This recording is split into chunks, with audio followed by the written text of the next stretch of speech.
Pregnancy plan చేసుకోవడానికి సరైన వయస్సు బయోలాజికల్గా చూస్తే అంటే ఆడవాళ్ళ హెల్త్ని బట్టి చూస్తే సరైన ఏజ్ 20 నుంచి 25. బట్ చదువులతో కెరియర్స్తో ఈ వయసు కుదరదు కాబట్టి అట్లీస్ట్ 25 నుంచి 30 వరకు అన్నా ట్రై చేయమని చెప్తాము. లేట్ 20s 25 నుంచి 30 వరకు ప్రస్తుతం ఉన్న హెల్త్ కండిషన్స్కి ideal time will be 25 to 30 అనమాట. 30 దాటంగానే ఏమవుతుందంటే ఏజ్ పెరగడంతో ఎగ్ రిజర్వ్ తగ్గుతూ వస్తుంది, అండం రిజర్వ్ అనమాట. ఎగ్ క్వాలిటీ, అండం క్వాలిటీ కూడా తగ్గుతూ వస్తుంది. సో ప్రెగ్నెంట్ అవ్వడానికి 30 దాటిన తర్వాత ఇంకా ఎక్కువ టైం పడుతుంది అనమాట.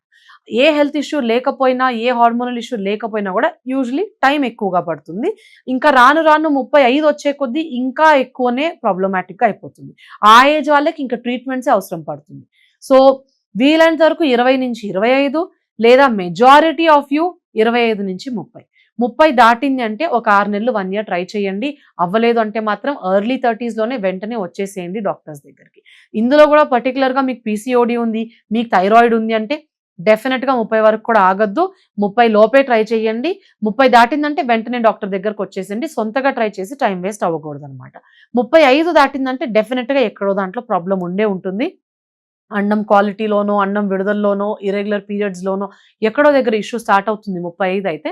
అప్పుడు ప్రెగ్నెన్సీ లేట్గా పెళ్ళయ్యి వెంటనే వచ్చేసేయండి. కొందరు 30, 35 తర్వాతనే పెళ్ళైన వాళ్ళు టైం వేస్ట్ అవ్వకుండా ఇనిషియల్గానే వచ్చేసేయండి. ఒక ఇనిషియల్ ఎవాల్యుయేషన్ జరుగుతుందనమాట. అసలు ఏంటి మీ జనరల్, అందరూ ఒకేలాగా ఉండరు, అందరికీ ఒకే రకమైన హార్మోన్ ప్యాటర్న్ ఉండదు. కొందరికి హార్మోనల్ ఇష్యూస్ ఉంటాయి, కొందరికి వెయిట్ ఇష్యూస్ ఉంటాయి. వీటిని బట్టి డిసైడ్ చేస్తాం అనమాట. మీరు న్యాచురల్గా ట్రై చేయాలా లేదా మీకు ట్రీట్మెంట్స్ అవసరమా. కొందరు 35 దాటి వెరీ ఒబీస్ ఉండి సివియర్ ప్రాబ్లమ్స్ పీసీఓడి అన్కంట్రోల్డ్ ఉన్న వాళ్ళకి స్ట్రేట్ అవే ఐవీఎఫ్ సిచ్యువేషన్ కూడా ఉంటుంది కొందరికి. సో ఇవన్నీ ఈచ్ ఇండివిజువల్ పర్సన్ ని బట్టి డిసైడ్ చేస్తాము.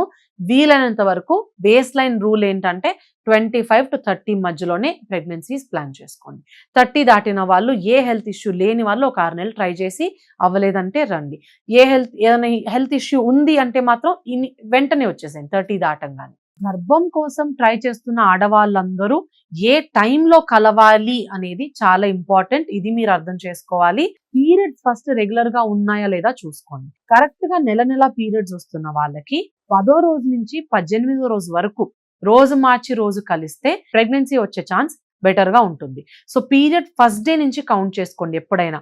అలా చూసుకొని 10వ రోజు ఎప్పుడో వస్తే 10వ రోజు లెక్క చూసుకొని ఆ తర్వాత 8 రోజులు అట్లీస్ట్ రోజు లేదా రోజు మార్చి రోజన్నా కలవండి.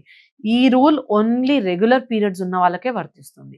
మీలో ఎవరికైనా ఇర్రెగ్యులర్ పీరియడ్స్ ఉంటే, అంటే పీరియడ్స్ నెలకు ముందే వచ్చేయడము లేదా నెల తర్వాత వారం 10 రోజులు లేట్ రావడము లేదా 2 నెలలు 3 నెలలు కూడా ఉండే వాళ్ళు ఉంటారు. ఇట్లా ఇర్రెగ్యులర్ పీరియడ్స్ ఉన్న వాళ్ళు మాత్రం డాక్టర్ని సంప్రదించాల్సిందే. మేము మీ పీరియడ్ ప్యాటర్న్ చూసి మీరు ఏ టైంలో కలిస్తే బెటర్గా ఉంటుంది అనేది ఎక్స్ప్లెయిన్ చేస్తాము. లేదా ర్యాండమ్గా కొందరికి ఒకసారి ఎర్లీగా వచ్చి ఒకసారి లేట్ వచ్చి ఇలా ఉన్న వాళ్ళకి అసలు ప్యాటర్నే ఉండదు కాబట్టి మోస్ట్ ఆఫెన్ ఇలాంటి వాళ్ళకి ట్రీట్మెంట్స్ అవసరం పడతాయి. సో స్కాన్లో మేము చూస్తాం అనమాట అండం ఎప్పుడు విడుదలవుతుంది అనేది. ఆ టైంలో మీరు కలవాలి అని చెప్తాము. సో ర్యాండమ్గా ఎప్పుడు పడితే అప్పుడు కలిసినా ఎఫెక్ట్ ఎక్కువగా ఉండదు. సో మీరు కరెక్ట్గా మిడ్ సైకిల్, అంటే పీరియడ్కి మధ్యలో మిడ్ సైకిల్లో అండం విడుదలవుతుంది కాబట్టి 10వ రోజు నుంచి 18వ రోజులో కలవండి. ఈ టైంలో కలిసిన వాళ్ళకి within 3 to 6 months majority of the times 70-80% pregnancies చూస్తాము. అలా అవ్వని వాళ్ళు ఇంకేమన్నా ప్రాబ్లమ్స్ ఉన్నాయా అనే ఎవాల్యుయేషన్ కోసం డాక్టర్ దగ్గరికి రావాల్సి ఉంటుంది.